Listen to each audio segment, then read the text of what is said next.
مباراة المنتخب المغربي ضد المنتخب النرويج. الشوط الأول انتهى 1-0 لصالح المنتخب المغربي. لنشاهد الهدف معا. هدف إبراهيم دياز في الدقيقة 8.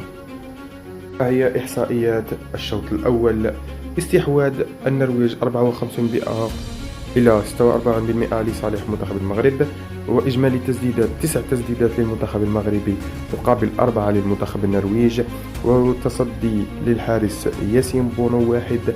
أما الحارس النرويجي تلقى 3 تسديدات، ركنيات 6 لصالح، ركنية 1 لصالح المغرب، 7 أخطاء لصالح المنتخب النرويجي، 240 تمريرة صحيحة لصالح منتخب النرويج في مقابل 215 لصالح المغرب، عرقلات متكافئة تقريبا. أما الركلات الحرة لصالح المنتخب المغربي ل7 ركلات حرة، والبطاقة الصفراء بطاقة واحدة في الشوط الأول.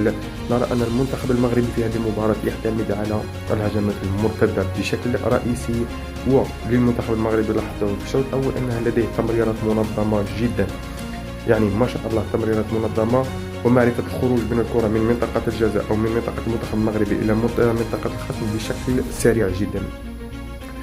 المنتخب المغربي ناقص في الدفاع لديهم بعض الهفوات كما شاهدنا في فرصتين للمنتخب الهولندي أو المنتخب النرويجي الصالحة للتسجيل تم تضييعها من اللاعبين النرويجيين. لذلك نقول للاعبي المنتخب المغرب: حسنوا دفاعكم وسوف تفعلون الشيء رائع، أو إن شاء الله يكون أفضل من النسخة الماضية لصالح المنتخب المغرب.